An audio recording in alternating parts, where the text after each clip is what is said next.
Want to shop Walmart Black Friday deals first? Walmart Plus members get early access to our hottest deals. Join now and get 50% off a 1-year annual membership.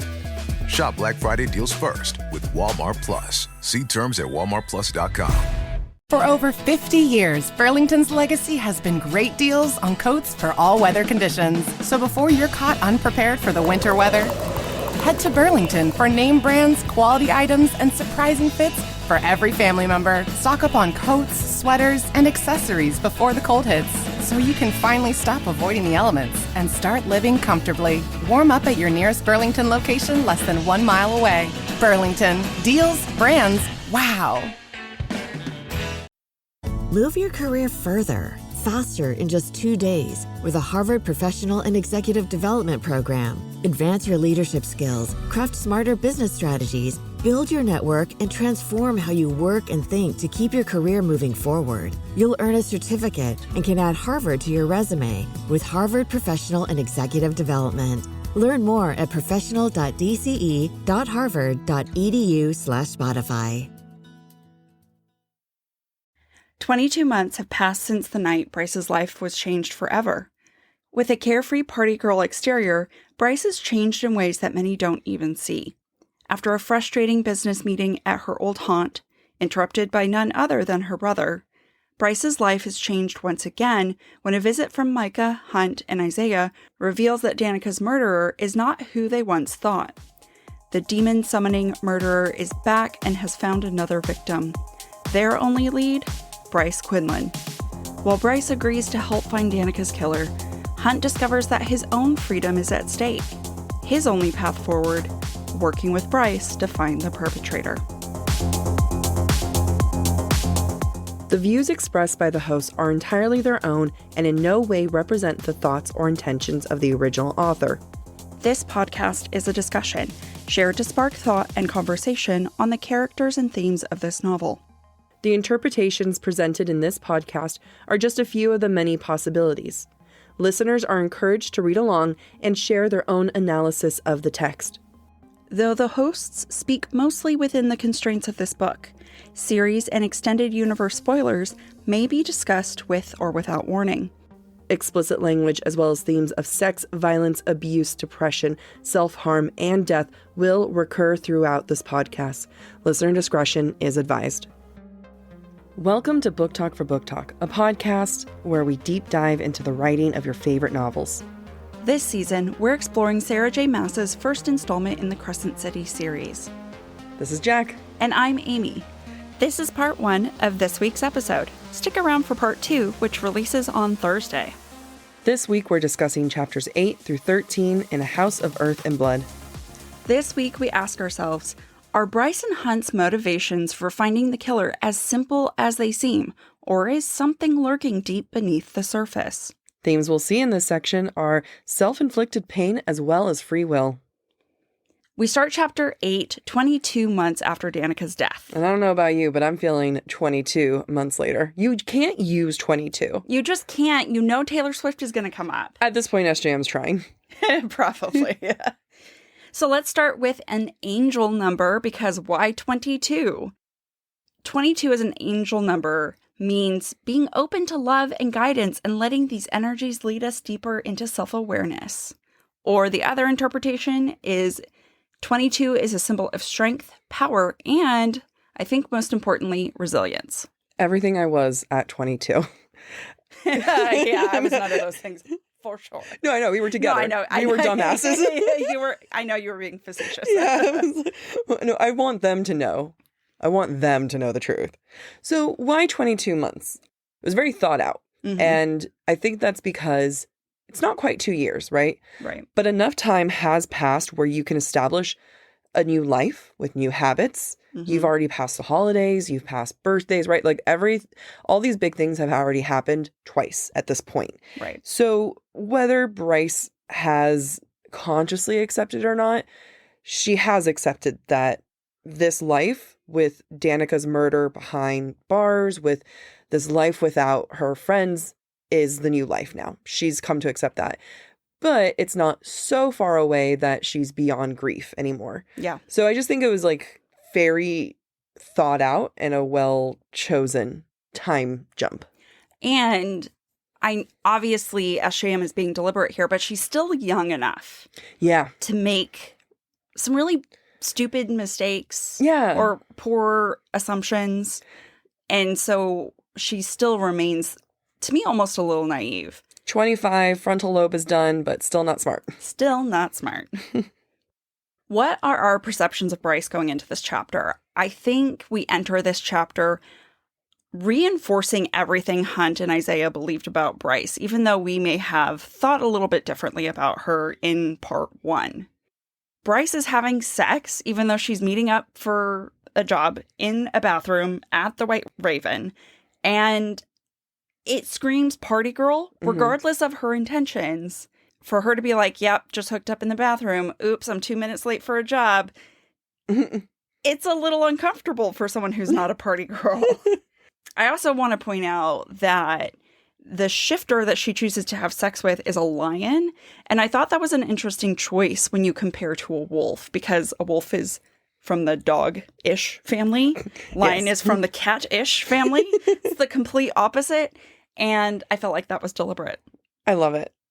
So, although we will learn this chapter that Bryce has been stone cold sober since Danika's death, I think she's using sex as a tool to escape her past. Quote, Bryce had been in such need of a distraction from the tension building in her with each moment in the White Raven. Sex for Bryce right now is a form of power or control. And I think the more Bryce becomes willing to confront the past, she's not going to have sex as a form of escapism. And I think that might explain why Bryce and Hunt don't actually do the deed this novel. Like, they don't go all the way. Mm-hmm. And I think that's deliberate on SJM's part, because Bryce is still healing while also willing to confront what's been happening. I agree. I think that it is totally purposeful, but I'm going to view it slightly different. I don't think it's as much as an escape as it is a punishment, because she's back at the White Raven. She's already established that this is not a place that she normally goes to. Yeah. And I think that she's kind of recreating that night for her. Yeah. Now, I have a couple of clues to this. The first one being is the fact that it's a lion, like you pointed out. We know that the night of Danika's death, she hooked up with someone in the bathroom there, right? But we don't know who. Mm-hmm. We didn't know until the next morning or later on, where it's like, get out of the bathroom. Right. Stop fucking people, right? There's only one other group, like men in that night that showed interest in Bryce. Mountain lions. I was going to say, were they jaguars? No, or they lions? were mountain lions because they were raw. Rawr. Yeah. So she was, it could have been, in theory, a mountain lion shifter that she hooked up with that night. Mm-hmm. And now here she is with a lion. But either way, like, this club, she's not drinking. It's bringing back memories. It's, a lot of PTSDs happening. And even though we know that this is like the best sex that she's had in 3 months, like, there's still not enough data, Right. Like, is she comparing it to vibrators? Is she comparing it to maybe one other person? What's the, maybe she did sleep with some other people, but at the same time, it might not have been a bathroom situation. It could have been a lot of other things. So I think that's also part of the reason why she doesn't sleep with Hunt, is a punishment to herself. Okay. Mm-hmm. All right. Well, we're going to talk a lot about punishing ourselves or herself in this episode. So yeah. I completely... Literature's fun. I can see your point. Yeah, and I can see your point. I want to acknowledge that there's a moment where when Bryce turns down the lion shifter from like spending more time with him, he somehow automatically assumes that means she's an escort. Mm-hmm. And I wondered in this moment when I read the book, does he assume that because she's human? Mm-hmm. And if that's the case, it totally has racism vibes for me. Yeah. Like you make a really, really negative assumption about someone just because of the way they look. Oh, absolutely. I mean, I loved it because I was like, well, that's a hell of a jump, right? Like, yeah. Oh, you don't want to sleep with me? I can't pay for you. It's like, excuse, what? No, sir, that's not the jump. So I can totally see the elements of racism there. And it's interesting because my mom has been confused as a sex worker a number of times in her life. Oh, wow. she does wear, she's a hottie, and she loves She's a hottie with a body. Yeah, and she loves showing off her body, but like, there's no like one way that sex workers look, you know what I mean? And if that's how you dress, that's how you dress. But my mother is Hispanic and she looks Hispanic. So that idea of like racism mixed into that. But I also can very much see this like from the feminist perspective, looking at it as like veneer, who are just so like, full of themselves. This man can't even imagine a woman not interested. Right. So there has to be a reason. So I also interpret it as a misogyny. Just, like the audacity. Yeah. That's what this is. This is just the sheer audacity. He's being audacious. Yeah. Yeah. I have to say, I have to give it to Bryce. She's a good sport about it. She laughs about it. And she's not offended because, as she says later, she has respect for sex workers. Mm-hmm. But to confront that assumption with humor is mind-boggling to me. Right? Well, I'm trying to think if I've been confused as a sex worker. I don't think so. Mm-hmm. And I think I've been waiting for it. Oh, you're like, please. Kind of. Not so I can lash out, but just like, which is insulting. Because I've worn things. Yeah. I should have been confused. You're like, it's a compliment to be assumed. Well, I'm just like, how dare you think I'd give this away for free? That's fair. Along those lines, we have a lot of visual cues within the White Raven that are upholding that veneer versus human status that Jack is talking about and that kind of entitlement. Bryce is supposed to meet Tertian, I was going to call him a work colleague, which is why I paused. I'm like, he's not a colleague. It's Maxie. He doesn't like to be called Max. All right. Maximus Tertian. Maxie the Vampy. Bryce is supposed to meet him on the mezzanine bar. And let's talk about this mezzanine bar. There's a golden staircase leading up to it, and the bar itself is completely made of gold. There are no humans present except for Bryce, and in her mind, she says, if I even counted. There is a huge world of difference between, apparently, the main floor and this mezzanine bar. Yeah. And I find it curious for Bryce to not even count herself as human in this instance. Mm-hmm. Even though she mostly identifies as human, I think she knows she's too passing to really count as human. Yeah.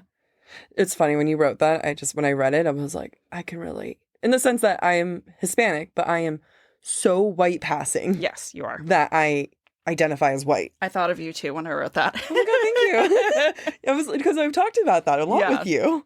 And that's like the thing is it's the duality of self, right?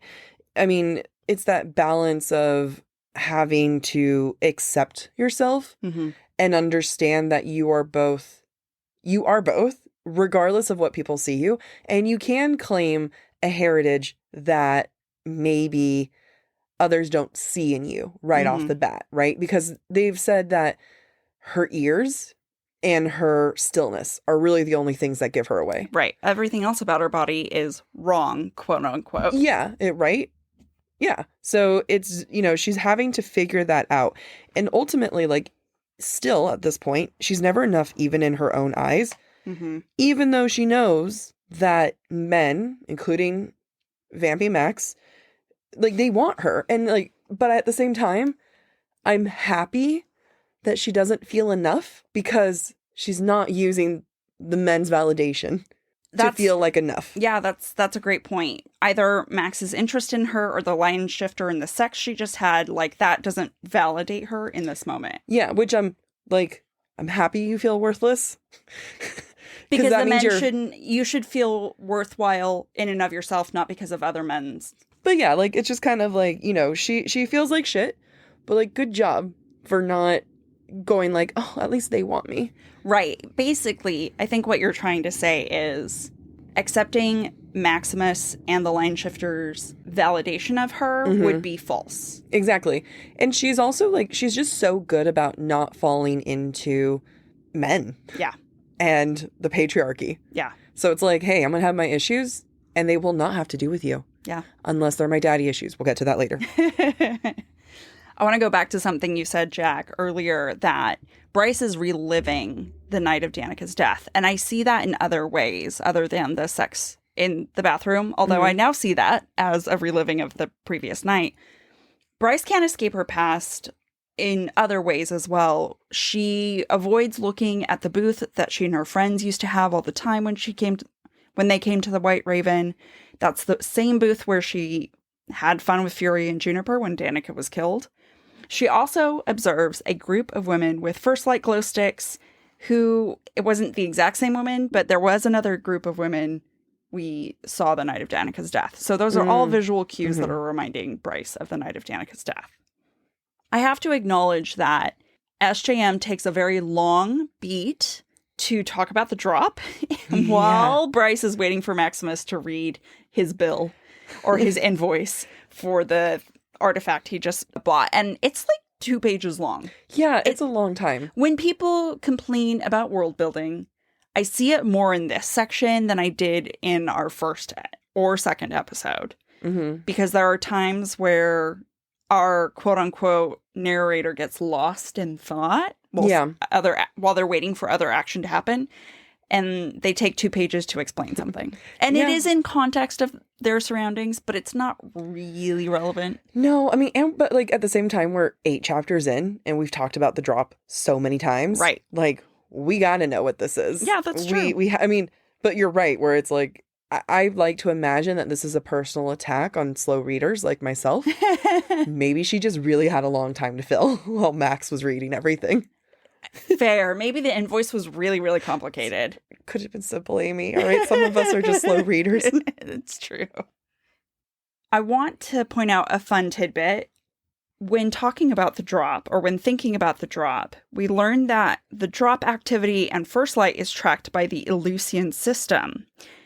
I think this is perhaps a reference to the Greek Eleusinian mysteries, which is a cult of Persephone and I always want to say Demeter, but I think it's Demeter, that performed secret rituals and initiations.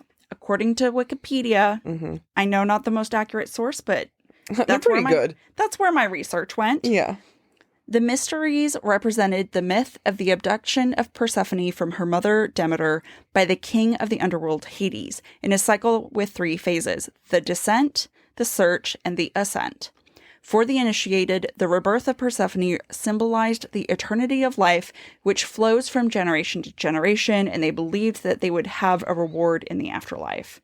Which I thought was just a cool representation of the drop, because you drop, you descend, and then you ascend. Right. That like literally is it. And then you are immortal. Like, yeah, no, that's fair. SJM's very, that is very actually clever. like really. She's not even trying, but she's not even trying. Like, that's the thing. It's like, it's genius in the simplicity. Yeah, because who takes the time to look this stuff up? Guarantee it's not me. Not usually me, unless I'm doing a podcast. Right. I do also wonder if, even though it's a literal representation of the actual drop that the citizens are going through, I do wonder to what extent it is, or it can be extrapolated to the Asteri and their process for taking over a civilization. Yeah. Dun, dun, dun. I also want to acknowledge that it's exactly 6 minutes to perform the drop. If you don't come out of the drop within 6 minutes, you're dead. 6 is the most powerful number in numerology because it is the smallest perfect number. Oh. If you don't know what a perfect number is, look it up online. I don't want to explain it right now. As an angel number, 6 represents the balance in the material and spiritual aspects of life, which also feels relevant to this idea of gaining immortality. So, thought it was fun, and it is good information to have. I feel like it will come back somehow. Somehow. Some way. I love the beginning and end of all of this information, right? Like you were saying, Bryce sees these party girls, right? And it's kind of like the bookmark beginning of this explanation of what is the drop, right? She says these, the party girls with their glow sticks, which are basically made out of first light. Yep. And you kind of start to realize in the explanation of like, wait, this first light, it powers everything. Yeah. You've heard it a few times now. Right. The first light of the lamps, the first light of this, like everything's powered by first light to the point where even glow sticks are powered by it. Yeah. And, you almost imagine it as electricity, right? There's a little frivolousness about it. And then you start to see what it's made out of. The fact that people almost die in order to get first light. Then it seems like a totally frivolous thing you get a little vial, right, of your own first light.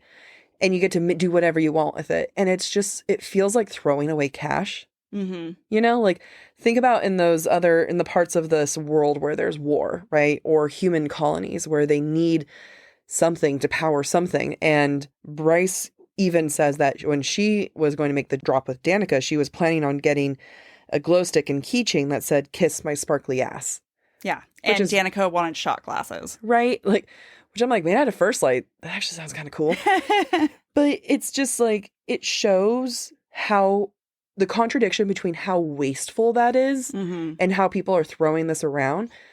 It makes sense when you think about, like, this is a really random place to put this information, but it's also a great juxtaposition between the waste of it and what it costs to get it.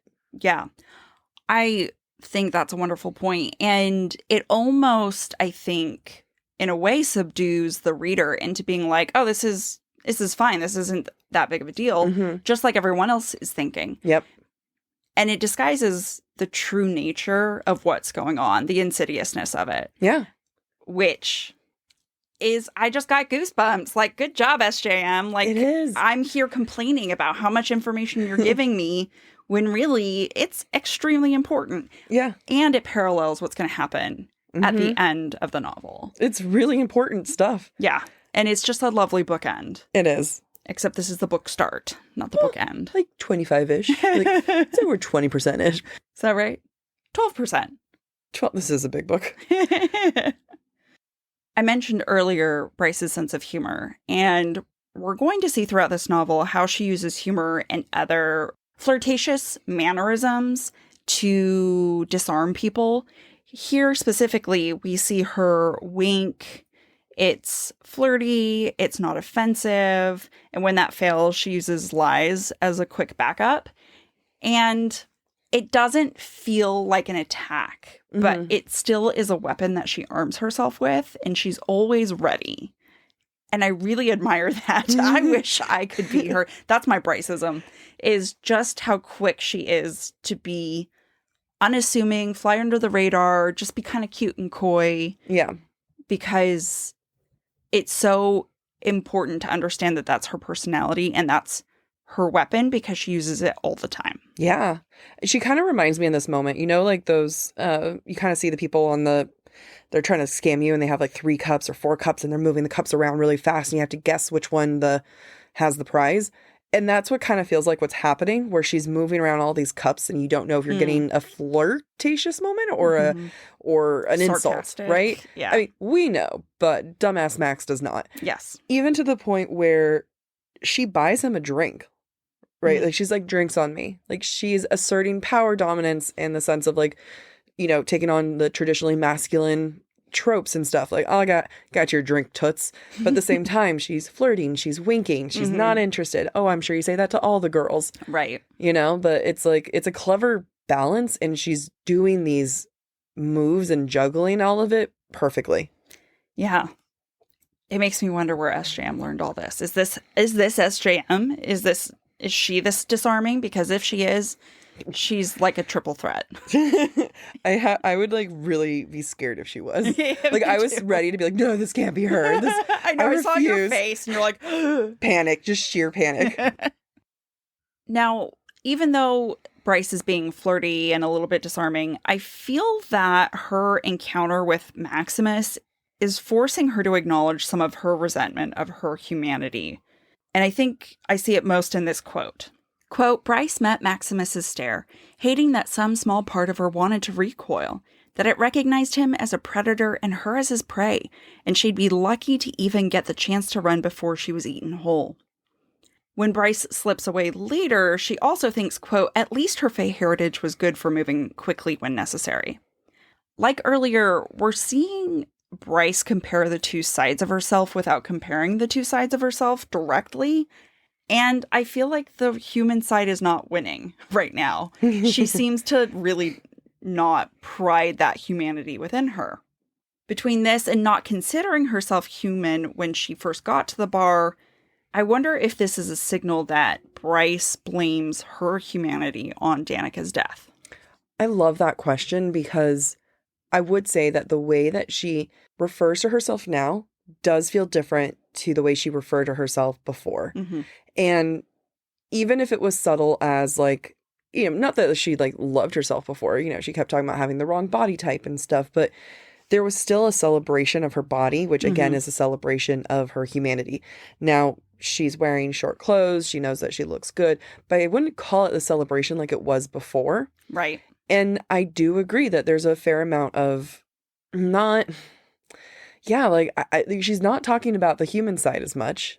And that is the side that let Danika die. She didn't let Danika die at all. We're talking about her mind. Yeah. She didn't let Danika die, but I'm sure on some level she feels it. She feels it. If she was more Fae and she could have moved faster or gotten more sober or whatever the case is, I'm sure she has spun so many different false narratives about the night of Danika's death that she does blame herself on some level.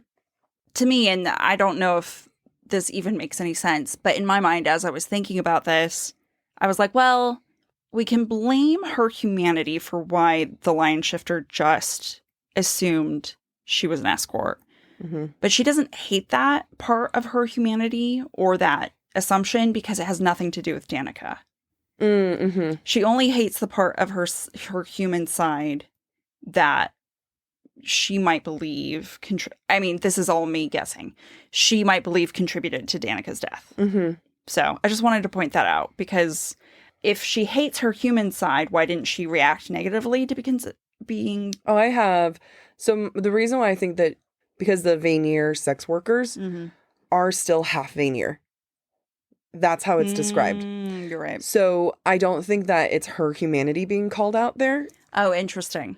Because you still have, and the way that they've talked about sex workers, it's the half Vanir. Granted, you have to be half human, but like...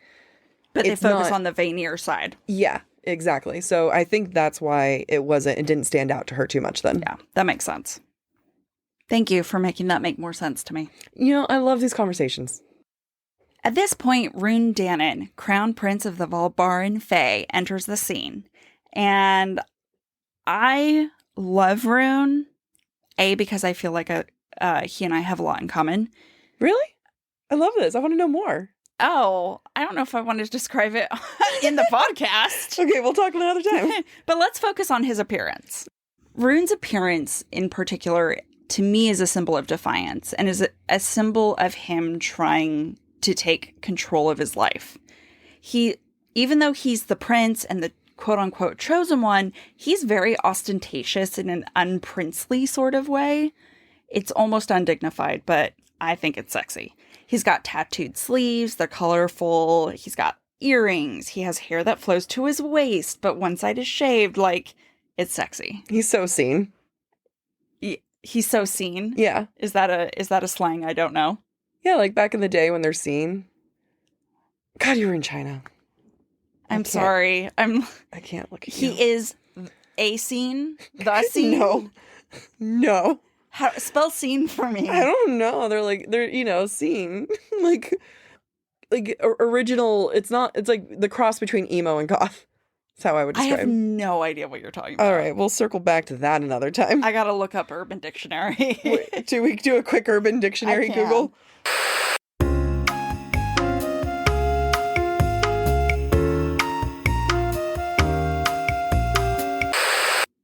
Okay. Yeah, it's like the early... Oh my gosh. Okay. According to Urban Dictionary, scene is a subculture that is spreading around quite quickly. This was written in 2009, by the way. These people wear brightly colored clothing such as graphic tees, skinny jeans, childish bows, and neon makeup. They usually have a taste for Hello Kitty, gloomy bear, dinosaurs, robots, rainbows, stars, and polka dots. Okay, like... You are so scene. That's scene. Oh, that's not emo? That's it. Again, it's scene before emo fully. Okay. Scene was the thing. And then, I mean, it is emo, but you would just say, like, they're so, like, it's just another way of saying it. Got it. But the reason why Rune is seen to me is because his tattoos are colorful. Yeah. You know, like, even though he's, like, you know, wearing black jeans, I'm very happy we did Google this. I'm, like, surprised about I'm impressed. Info. Of me knowing things? Yes. I mean, I was cool. No, I wasn't. I was so far from that. But, like, yeah, like, to me, he is the definition of scene, where he kind of has these, like, bad boy rock elements, but he has those, like, really bright tattoos at the same time. Honestly, I'm surprised he doesn't have a streak of bright electric blue in his hair to match his eyes. Oh, God, he should. Shouldn't he? He really should. He really should. As you said it, I'm realizing that has always been in my head. It hasn't, but now it has. It feels like it has been, Later, Bryce will think, quote, Rune hadn't yet fallen in line then, hadn't bought into his chosen one greatness. And I think, even though she doesn't say it, I think she's secretly proud of him, even though they have this terrible history and we don't understand any of it yet. But that's the subtext I read in this moment. Yeah. And just, I think she connects with it because she's rebellious too. Mm-hmm. And we'll talk a little bit more about that later. Yeah. Well, I mean, she does connect with him in a lot of ways. Like, even though she kind of teases him not teases, more like giving him shit, but like for not being in his normal rock bar, she and Rune are kind of similar in the vibes of how they dress, where like both are wearing clothes that show them off, right? Like she's wearing short dress, he's wearing, muscle tee, and like I'm sure jeans that make his ass look great. This is a fictional character. Why am I drooling? Both siblings like to show off their body. And even though Bryce is confused as a sex worker, Rune's body's celebrated, right? Like people don't stop and ask him how much he costs unless it was me who was there. Rune even comments on her outfit at one point saying like, see that you're still happy playing slutty secretary. Like, what the fuck? What kind of comment is that? Yeah, it definitely, we know because we've read the whole book, it feeds into the reason for their fight from the past. No, absolutely. Like, and he's doing this on purpose. Absolutely. And Rune feels comfortable to slut shame Bryce, going after her appearance.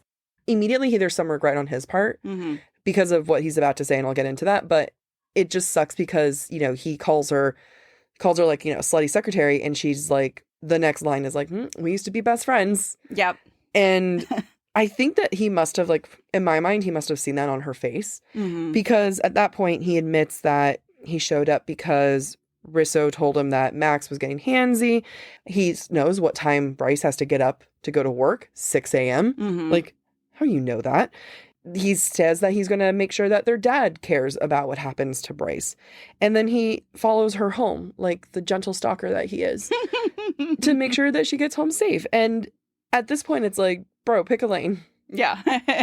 Yeah, I feel for Rune because one thing that is very obvious to me about Bryce in this chapter especially is how narrow her viewpoint is of everyone and everything around her. There's a lot of bitterness and resentment that comes through in Bryce's point of view. And so it's hard to really see the true Rune in this moment because everything is through the Bryce lens. Yeah. And Bryce's lens is tainted. Yeah. And we know more about Rune because luckily we get some of his perspective throughout this novel and the next novel. And my heart hurts for them because I think it's obvious from here, regardless of how Bryce views it, he cares. Yeah. And she won't let him. And she just eggs him on until he has his negative reactions. Yeah. Because that's what siblings do. I'm happy you point that out because I'm about to lose a lot of our listeners at this point, and I apologize. But you and I have talked about this. The sexual tension between these two. I know. It's like, why are you making me root to find out that they're actually not related? SJM does it on purpose. Yeah. It's a fake love triangle that she's trying to create. Or you and I are broken. We're broken. That's most likely. They do establish pretty quickly that's her brother. Yeah. But, God, like, I don't want them to be related just so I can have the scene that I want. Sorry. You're not getting it. Game of Thrones messed me up, man. Game of Thrones. Yeah, because I'm like, they're half siblings. It's fine. It's not fine. I know this about me, guys. I'm sorry. But you just have two hot characters. And at one point, she says something about, like, their dad. And she goes, oh, like, still, like, something like, did daddy get you? And I was like, throw that towards Rune. Call him daddy. Look, I ship Rune with someone else. Did I think it was, like, did I enjoy the tension the first time I read it? Absolutely. Yeah, no, yes, I did. I was really surprised of where that went to. I was like, oh, wait, no, so they're still related. Yeah, they're still related. Still related. Okay, cool. But, y'all, They're fake characters. We don't actually promote this kind of stuff. Just the warning. Hey guys, I want you to know we don't promote incest. This is all fake. This is all fake. We don't promote incest. I hope you know this about us.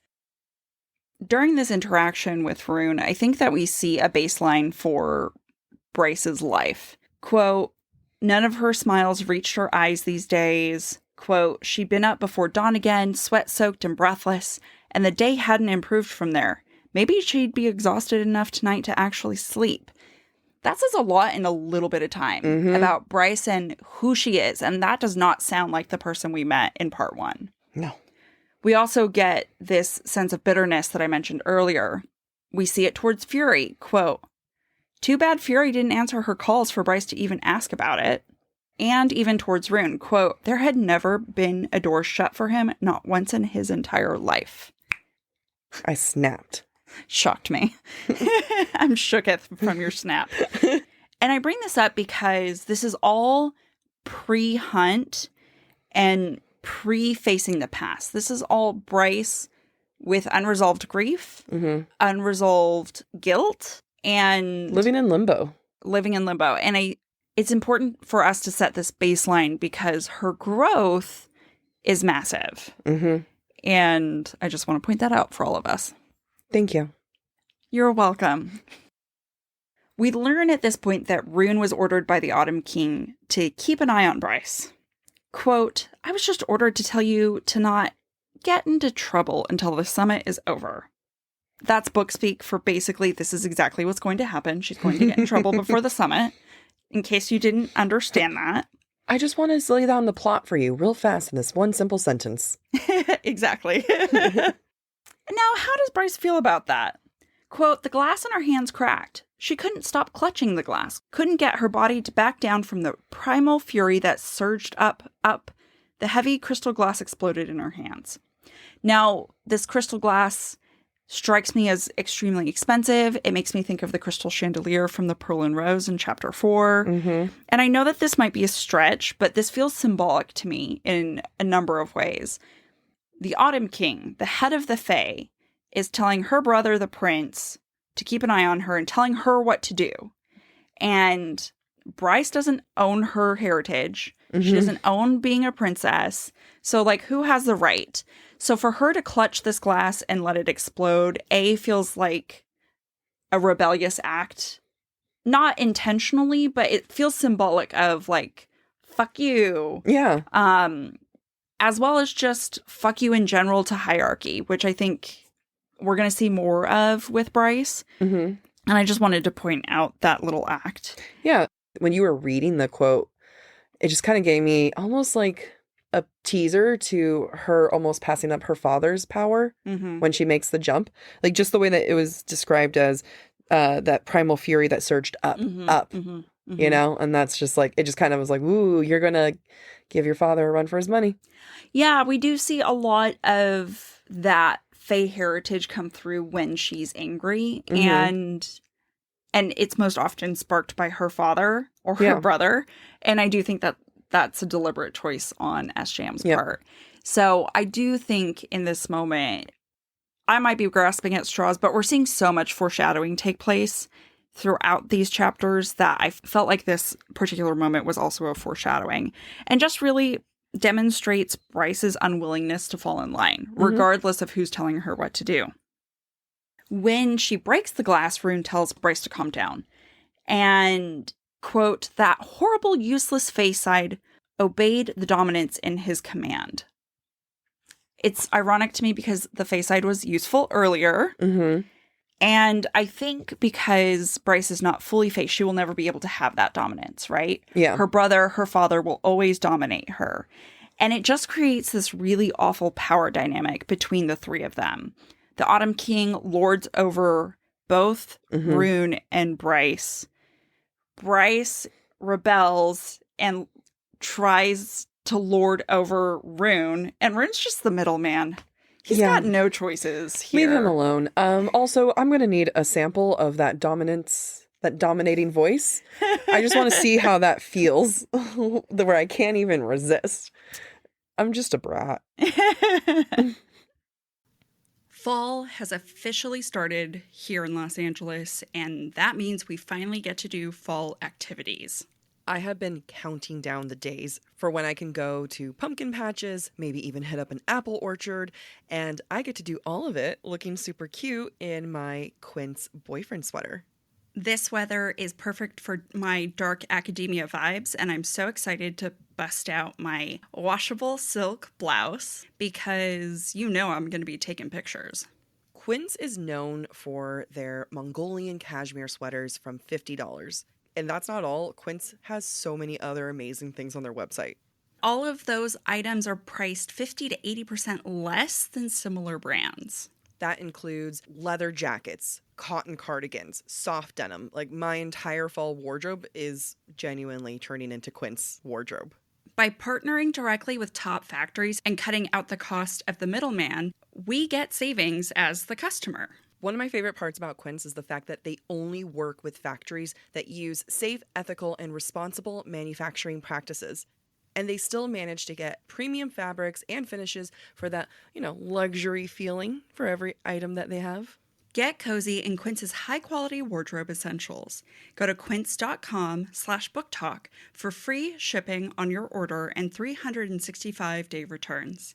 That's Quince, QUINCE.com/booktalk, BOOKTALK, to get free shipping and 365-day returns. That's quince.com/booktalk. For over 50 years, Burlington's legacy has been great deals on coats for all weather conditions. So before you're caught unprepared for the winter weather, head to Burlington for name brands, quality items, and surprising fits for every family member. Stock up on coats, sweaters, and accessories before the cold hits, so you can finally stop avoiding the elements and start living comfortably. Warm up at your nearest Burlington location less than 1 mile away. Burlington. Deals, brands, wow. Move your career further, faster in just 2 days with a Harvard Professional and Executive Development Program. Advance your leadership skills, craft smarter business strategies, build your network, and transform how you work and think to keep your career moving forward. You'll earn a certificate and can add Harvard to your resume with Harvard Professional and Executive Development. Learn more at professional.dce.harvard.edu/Spotify. Kroger Delivery makes it easy to do your holiday shopping in a jingle. There might be a lot on your to-do list, but thanks to Kroger Delivery, you can get everything you need delivered straight to your door at the same great prices you'd find in store. Our refrigerated trucks always ensure that your groceries arrive fresh. And right now, you can save $20 on your first order of $75 or more and get free delivery with a Boost membership. Restrictions apply. See site for details. Kroger, fresh for everyone. We're talking about Bryce and what she's struggling with, and, poor Daddy Rune. I'll come up with a good name for him. Rooney Dad. Zaddy Rune. Rudy. Ratty. But really, though, is it these men? Is it the veneer, or is it really the patriarchy? And the reason why I bring that in is because Bryce was more than okay with Danika being in charge. Mm-hmm. I'll even say, liked Danika being in charge. Yeah. She liked Danika making these choices for her. And, there might be times where you can probably go back and say, no, she wasn't happy all the time, but she let Danika make a lot of life choices. So it's fair to say that I think that this also shows Bryce's distrust for men. Mm. First, the Autumn King let her down. Let her mom down, really. Yeah. And then let Bryce down. Yeah. And then Rune's going to let her down. Yep. And it's not so much about accepting the masculine. I don't think that Bryce's journey is the way we talked about it in ACOTAR, where we talked about Farrah and her journey of accepting the masculine and the feminine. Bryce is such a feminine energy. Yeah. And I don't think she has trouble with the masculine necessarily. I think she has trouble with the man, the mask part, the man part of the masculine. Yeah, but because, she likes the masculine. She's attracted to masculine men. Yeah. And she has moments where she's like ready, break a glass in her hand. That's a very masculine. I'll argue that's a very masculine thing. You're going to have a man throwing his fist into a wall, right, breaking glass. Right. And there isn't that moment of shame necessarily. It's just more of an association with her father and brother. Yeah, that's a great point. All of this to say, Rune and Bryce, we're going to see throughout this novel, they both rebel against their father in their own ways. But like I said, Rune has less choices than Bryce does because of his public association, and Bryce has that freedom because she is not yet known to the world. And we're going to see a lot of power dynamics, not only between all three of them, but these power dynamics are going to be completely different by the end of this novel. And it's really, really well done in my point of view. And I'm really excited to talk about that. Before we finish up this chapter, we see, again, Bryce try to use lies, both as weapon and shield. And she does this with her brother, specifically when he tries to, show care for her. It's cold. Why are you dressed so scantily, apparently? Quote, well, then it's a good thing I have my alcohol sweater on, isn't it? A lie. She hadn't touched a drink in nearly 2 years. Rune didn't know that, though, nor did anyone else. The irony to me is the fact that Bryce is starting to be really, really good at lying, which is exactly what Danika was, even though Bryce does not know it. And she's emulating Danika without knowing she's emulating Danika. Good point. Which is hilarious for me. Yep. I think, though, it's out of necessity. She lies to keep herself safe. All of her relationships are down the toilet, basically.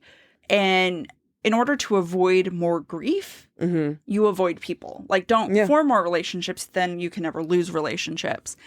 And it's really, really tragic to see her doing this. But in some ways, Danika was doing the same thing with her lies. She was keeping Bryce safe, even though, she didn't really keep her at arm's length. Oh, well. Yeah.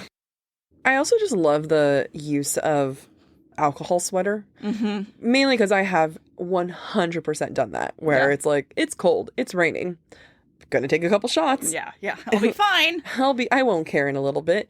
I also love that, again, in this moment, Bryce is using clothing, metaphorical clothing, but is using clothing as an armor. It's metaphorical clothing with metaphorical armor, but feminizing the weapons. Yeah, that's a great point. I also wanted to acknowledge the little nuggets of brilliance that SJM leaves for us. When Bryce gets home, we learn that she has a lilac oil diffuser in her apartment. And in aromatherapy, lilac oil is used to calm the mind and spirit, balance emotions, and inspire peace. And Bryce is anxious, so it makes sense that that's what she chose. I also want to point out that Feyre smells like lilac. I did not remember that. It's everywhere. Okay. It's everywhere in the Court of Thorns and Roses series, and there's no reason for me to bring that up other than the fact that I think SJM really likes lilac. If we were friends with SJM for the third book, because again, the third book hasn't come out yet in this timeline of when this is released. If we were friends with her, I'd send her a bouquet of lilacs. No, that's very nice of you. Yeah. Also, another little tidbit, again, going into Bryce's mental state, is the idea of how many locks are involved and how in depth they are. Yeah. Just little moments. I can't remember. Do we know that she put those in, or did Danika already have those installed? We don't know that yet. Okay. And I think we find out that she adds more locks later. Okay. I would believe you. Yeah, but it just kind of, there's that PTSD involved. Yeah. Like Chapter 8, the opening of Chapter 9 reinforces beliefs we've adopted from other perspectives. This time, however, it's about Hunt. Even though we're getting Hunt's point of view, we're going to believe certain things about Hunt based on Isaiah's point of view from Chapter 6. So before Amy goes into Hunt's point of view, I just kind of want to jump in real fast, and I want to talk about the writing style, because Hunt's point of view is so important in this beginning and then going into this chapter, because this little blurb at the beginning is roughly a page long, and it's really detached, and it's all third person, right? But this isn't a focused third person. It's almost like a really removed third person. Yeah. And then it goes into Hunt, and Hunt is still detached, but not as detached from before. So go ahead and dive back into it. But I just wanted to talk about the writing style and tell you how SJM is preparing us for all these insights that Amy's about to point out. Yeah, SJM does such a great job in this section in conveying that disassociative state that Hunt is in. First off, he's in the middle of killing, so we're reinforcing this idea that he's a vicious killer. I don't think it ever outrightly states that his victims are human, but we know that they're human because he's in Asphodel Meadows, which is where all the humans live. Wait, what? It mentions he's in the meadows, and that's Asphodel Meadows, and we learned from the beginning of the book. Yes. All right. Well, that blew my mind. So there's very little information, but the information that is there is enough to glean what's going on here. And this is important to me because Hunt does nothing to observe the humanity of his victims. Mm-hmm. He makes it extremely impersonal. The only bit of information that we get about the victim is one that is extremely negative and one that we regularly connect to humanity, and that is urine. It is bodily fluids. Mm-hmm. Quote, the male's terror filled the room, overpowering the scent of blood. Its reek as bad as stale piss in an alley. At this point, this victim is basically a rat. Like, stale piss alley makes me think of rodents. Mm-hmm. And it's just another sign of disassociation that this male isn't even anywhere close to being the same species as Hunt. And, you know, just this makes me think of all of our Court of Thorns and Roses series episodes where if Feyre's bowels were watery or if someone peed themselves or puked themselves, that meant they were human because it shows weakness. Even though this is terrible, I think it's really poetic that we're finding both Bryce and Hunt in situations where they are as far away as possible from their true selves, and they're only exerting power out of necessity in their situation. Bryce is having sex to forget the past. Bryce is using lies and humor to get away from Maximus, to get away from her brother, while his Hunt is killing because he's been told to, and it's a condition of his future potential freedom.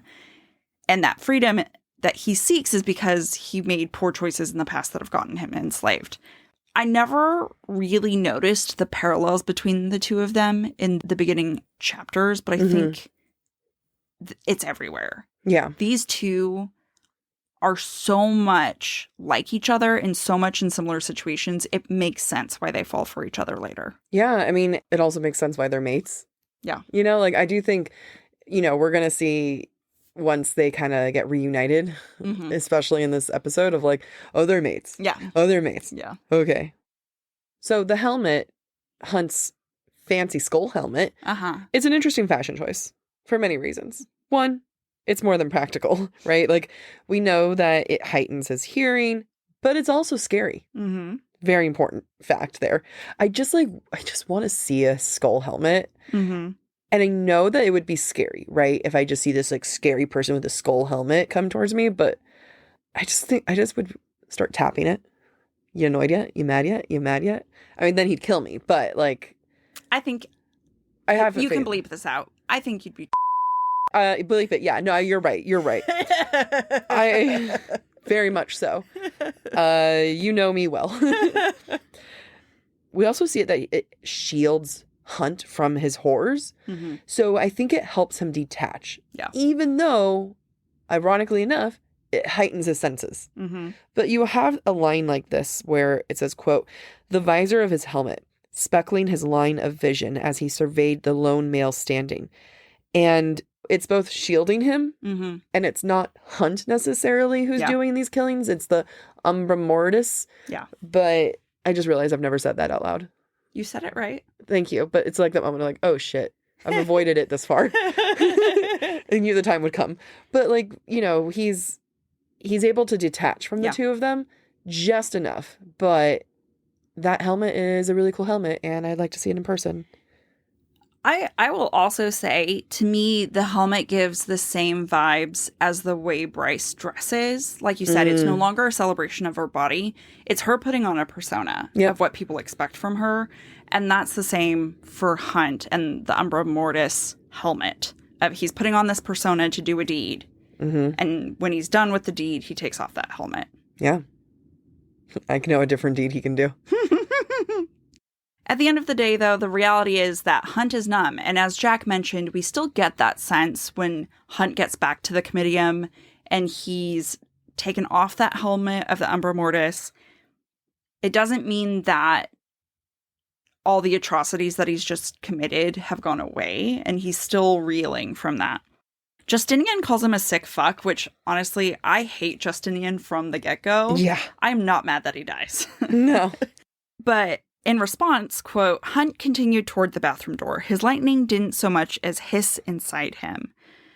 Justinian should know better. Hunt should know that Justinian should know better. And I wonder to what extent is Hunt internalizing the things that are being said about him. Yeah.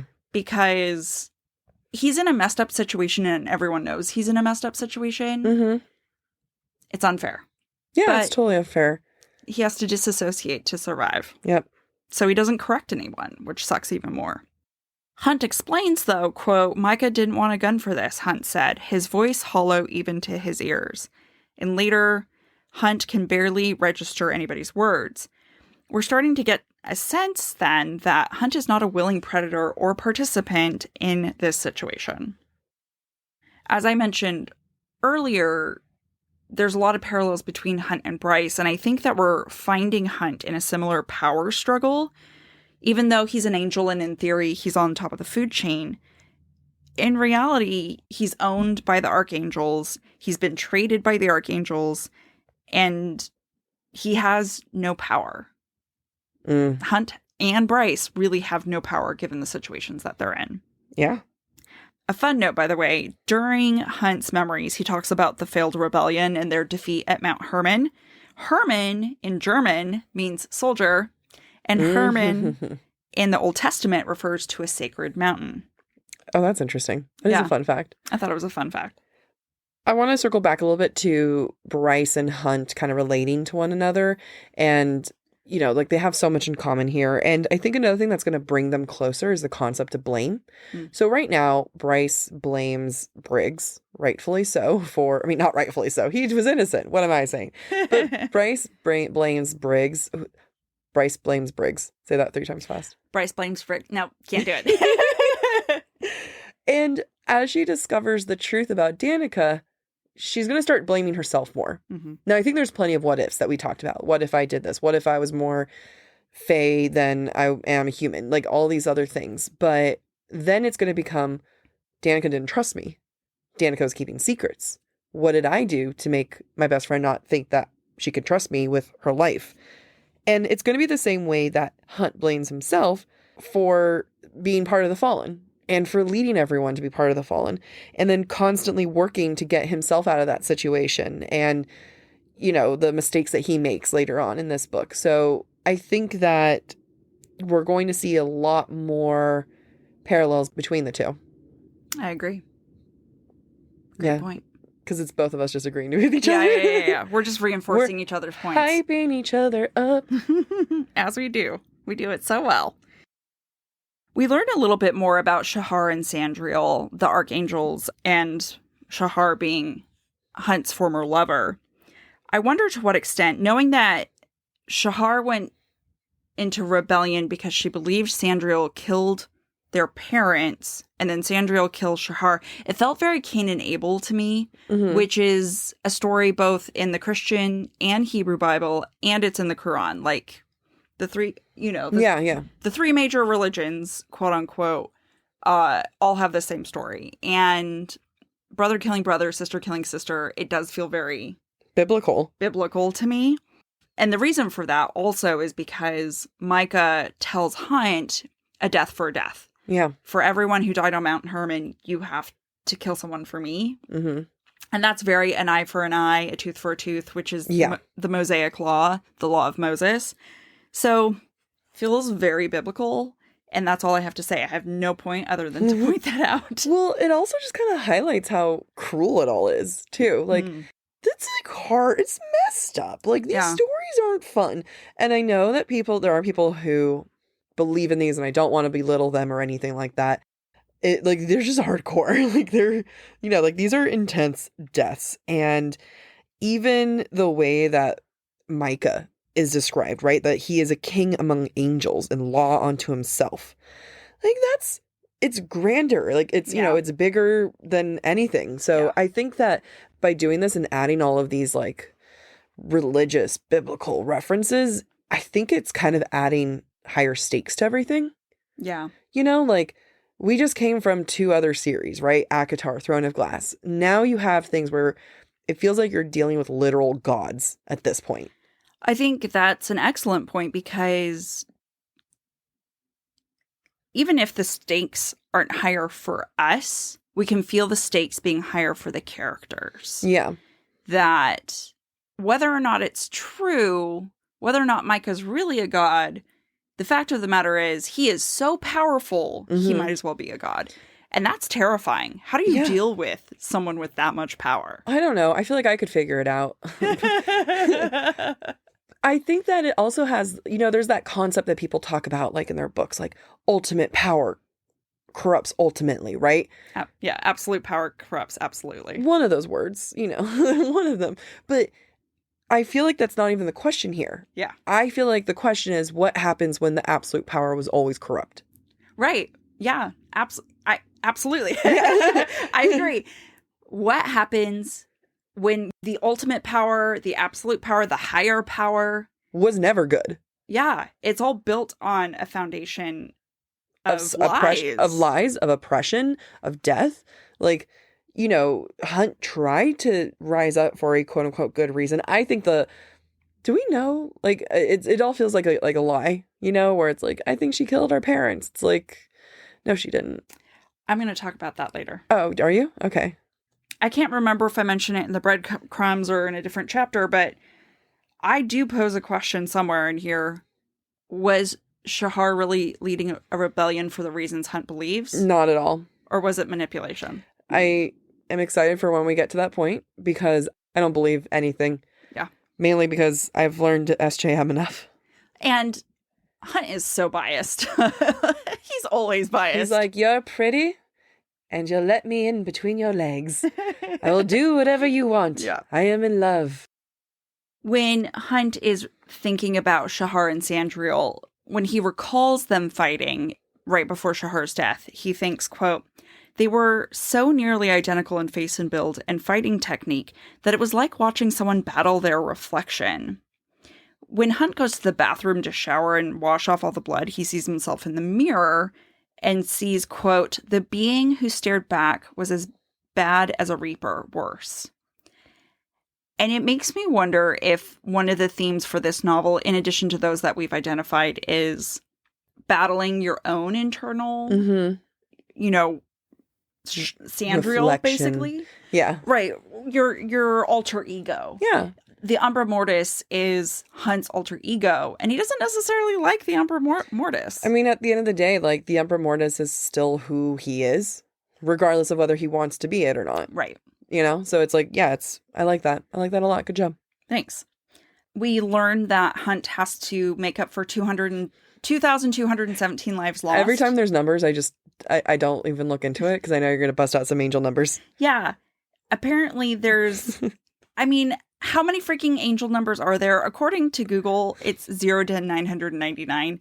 But also online, it says 2,217 as an angel number centers around personal growth and development. So I don't know what to believe. It could just be combining the meaning of 22 and of 17. Whatever. Anyway, let me move on to my unhinged theory that I'm excited. had. So we learn in this chapter that Hunt's first name is actually Orion, which is the name of the constellation of Orion the Hunter. That's why his nickname is Hunt. Mm-hmm. Also the name of the cat in Men in Black. Right. Mm-hmm. Because he's wearing a galaxy on his necklace. On his belt. Yeah. So Orion is a constellation, and that's in our world too. Mm-hmm. What's the name of another constellation? Canis Major. And in Canis Major, there's the star called Sirius. Sirius is the dog of Orion the Hunter. Sirius is also the name of the dead Asteri, who we know is female. Do we know that's their name? We do. It was like in chapter 2 or 3. Wait, okay, continue. What if Hunt's mother is the dead Asteri, quote unquote dead Asteri, who went into hiding but was later found and killed by the Asteri? Oh my God. Or perhaps went into hiding again. Like, it cannot be coincidence that Orion and Sirius are the hunter and it's the hunter's dog. Sirius is the dead Asteri's name, and Hunt's name is Orion. And he doesn't look like other angels or have the same power as other angels. And, people listening to this might have read the third book by now. And True. They're either screaming at you being a genius or laughing. Yeah. But that's my unhinged theory, folks. I love it. Good job. At the end of the chapter, Hunt takes a shower after his killing spree to wash away the blood. And it feels like a moment where he's seeking absolution. Like, this is how he seeks for repentance. Because he, quote, submits himself to the relentless burning.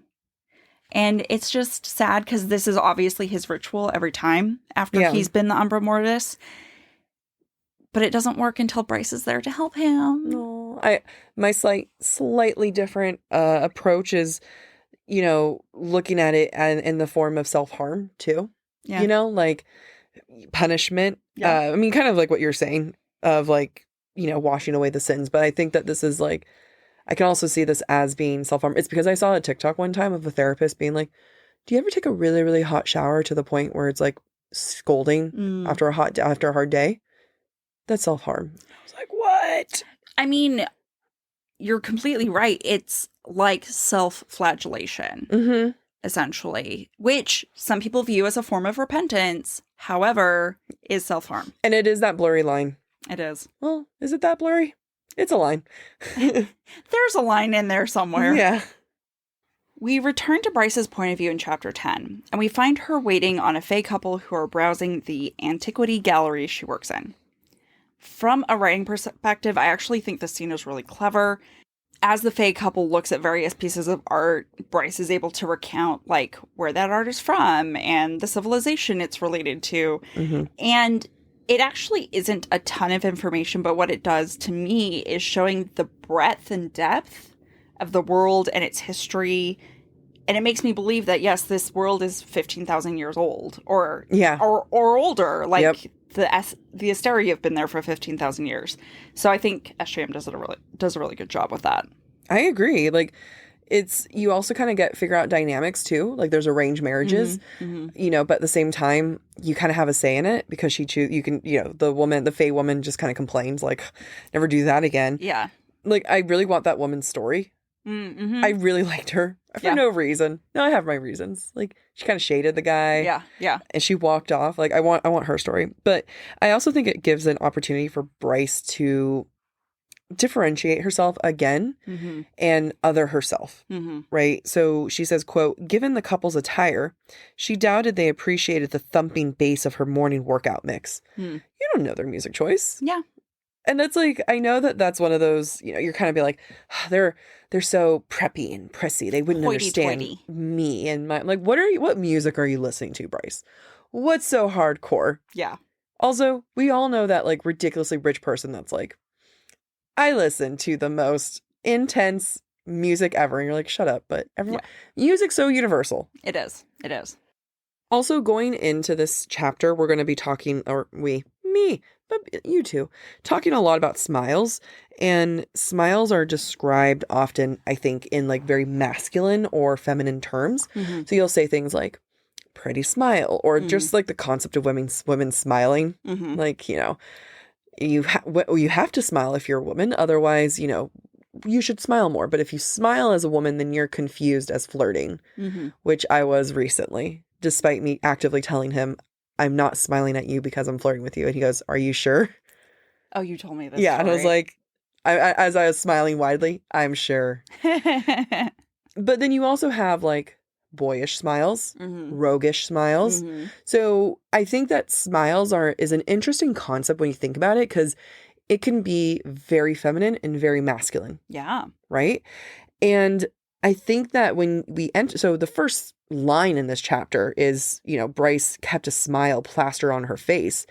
And it's like an immediate, it's an immediate shield. It's a guard. It's now a weapon. A feminized weapon, again, because it's her sweet feminine smile because we have to. And later it's going to be called saccharin, which is too sweet. Yeah. We'll see smiles weaponized between Hunt and Bryce also back and forth. Like they're both kind of like, they're both busy out smiling one another. Yeah. It's so funny. And I'm just imagining like Isaiah in the corner who like watching them and they're both like two people just smiling aggressively. Like, oh my God, are you okay? And, you know, Bryce will be the clear winner of the smile contest. And also like, you know, you mentioned Lilac earlier. And we get that Lilac moment here because Hunt walks up to the threshold and he's like, hey, I smell lilac and I smell nutmeg.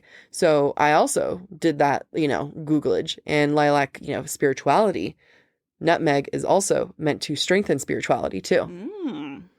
That's all. I mean, we can look into it as like, you know, and then of course Hunt's the one that's going to be the one to help give her energy spiritually. If you want to say her powers are spiritual, you know, lightning, boom, or they're boom, connected on a spiritual level, which is a mate level. Yeah. But you know what? We're not here to give you those answers. We're here to just randomly Google things for you. Yep, that's right. So you don't have to do the work. Yeah. Except when we ask you to, because we couldn't. Then please do. When Isaiah and Hunt show up at the gallery, Bryce refuses to acknowledge them at first or let them in. And when she finally does acknowledge them through the intercom, she says to them, I didn't order pizza, which I love. It is such a power move against law enforcers. Just putting them down like, you're my bitch. You know, like, you're here because I need something. Sorry, that just reminds me real fast. One time, I was in college and the police called my mom's phone or something like that. And I don't know why. I can't remember what it was. But I answered the phone. They're like, this is officer blah, blah, blah. I need to speak to Maria. And I was like, okay. I didn't even like say anything. Mom, the po-po's on the phone. And I handed it over. And I guess like the officer was like, please tell her that is Officer Po-po to her. Oh my God. But it just the like troll people. Yeah, well, and to their ultimate amount. Absolutely. And that's Bryce's philosophy, right? Troll the people who think they have power over me because it aggravates them and throws them off their game. And that is what Bryce is doing. She's using humor as a weapon. Also, pizza, it's not even like fine dining takeout. It's pizza. It's probably Little Caesars. It just lowers their status. No. I love Little Caesars. Don't get me wrong, but it's a $5 pizza. Oh, you're right. And she didn't order it. Yeah. Bryce would order like Danielle's. That's right. Yeah.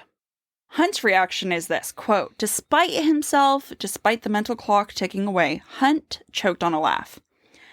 This is a signal to me that they have the same sense of humor. He's just reluctant to give over his power. However, he's still susceptible to it because ultimately he has no friends and he doesn't make jokes with anyone. He's craving connection. Yeah. And the fact that he can laugh at something like, I didn't order pizza, shows how desperate he is for connection. I want friends. That was funny. I'll be your friend. Kind of. Please. That was hilarious. I'll laugh at whatever you say. Please like me. I'll go get you pizza if you want pizza. Do you like Little Caesars? I have a discount. He's like a nervous chihuahua now. Just a little chihuahua with wings. Please, please, please. Love me. I think, though, Hunt resents this moment of connection or this, like, signal that they could connect. Because what does he do? He goes to the extreme to be as judgy as possible of Bryce. God, yeah. It's so bad. And he does it, in my mind, to ward off any potential connection that they might have. Mm-hmm. At this moment, we're reminded of Hunt's starting assumption of Bryce. He tells Isaiah, quote, she's a spoiled party girl. Isaiah responds, she's not stupid. But Hunt disagrees. Everything I've seen and heard suggests otherwise. And honestly, for the next 100 pages or so, Bryce is going to do things to reinforce this view. And it's difficult for Hunt to look past evidence that is right in front of him that states the complete opposite. It's a detriment to their eventual connection, but Hunt has to go through this process, unfortunately, because he's It's 200 years. No friends. No, none of the friends. I feel like Hunt understands Bryce less now than he did that first night. Because if you remember, Hunt was the one, like, during the night of Danica's death, he's the one who calmed Bryce down. And, like, okay, we talked about it. We're like, okay, there's that mate connection that maybe they couldn't really explore. So it was like, what's different? What's changed? And I go back and forth on this idea. So hear me out.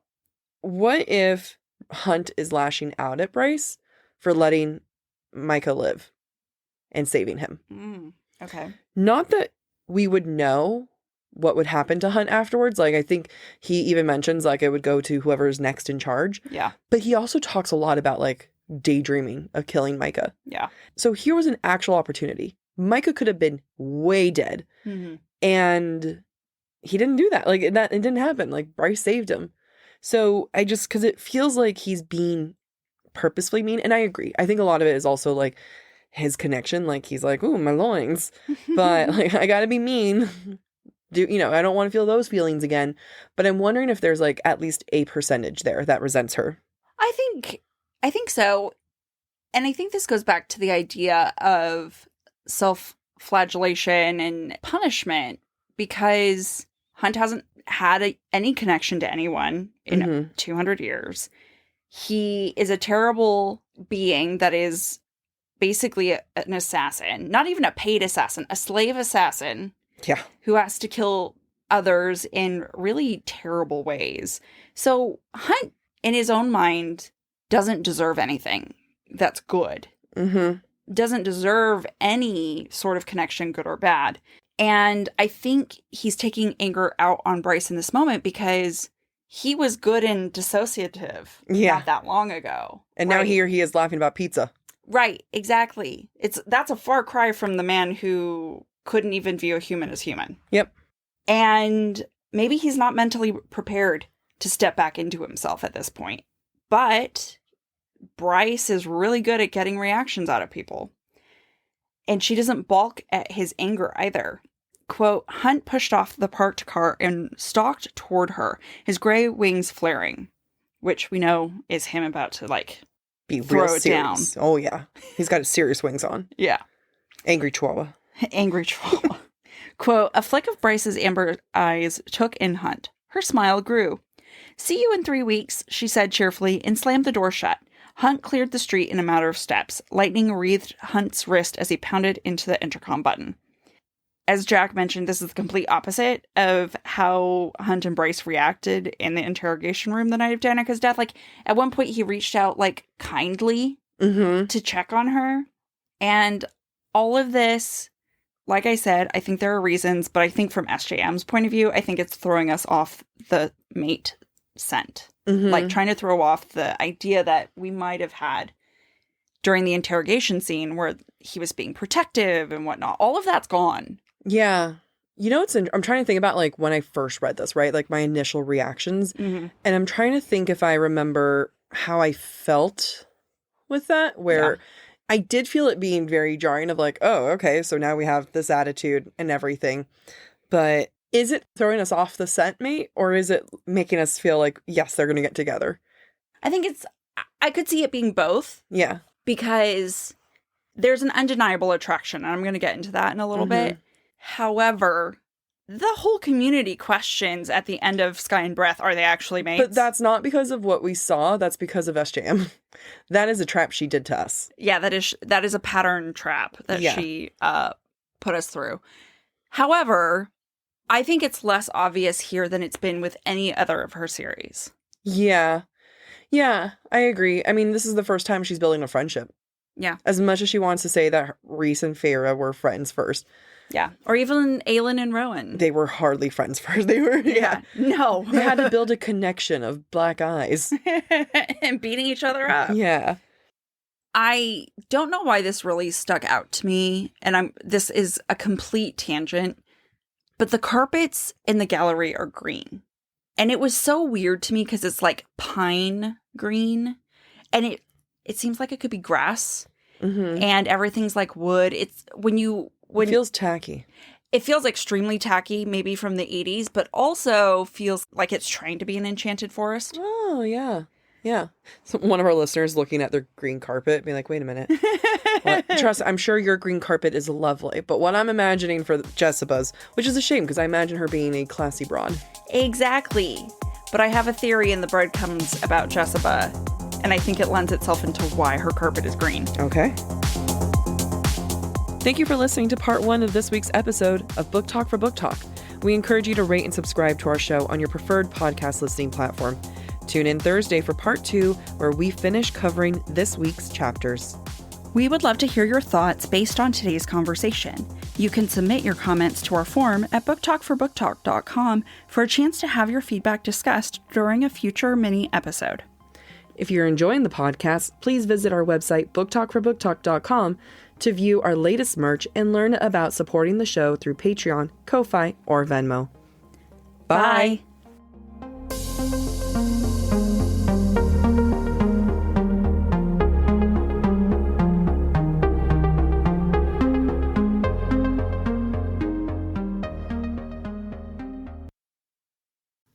Fall has officially started here in Los Angeles, and that means we finally get to do fall activities. I have been counting down the days for when I can go to pumpkin patches, maybe even hit up an apple orchard, and I get to do all of it looking super cute in my Quince boyfriend sweater. This weather is perfect for my dark academia vibes, and I'm so excited to bust out my washable silk blouse because you know I'm going to be taking pictures. Quince is known for their Mongolian cashmere sweaters from $50. And that's not all. Quince has so many other amazing things on their website. All of those items are priced 50 to 80% less than similar brands. That includes leather jackets, cotton cardigans, soft denim. Like, my entire fall wardrobe is genuinely turning into Quince wardrobe. By partnering directly with top factories and cutting out the cost of the middleman, we get savings as the customer. One of my favorite parts about Quince is the fact that they only work with factories that use safe, ethical, and responsible manufacturing practices. And they still manage to get premium fabrics and finishes for that, luxury feeling for every item that they have. Get cozy in Quince's high-quality wardrobe essentials. Go to quince.com/booktalk for free shipping on your order and 365-day returns. That's Quince, QUINCE.com/booktalk, BOOKTALK, to get free shipping and 365-day returns. That's quince.com/booktalk.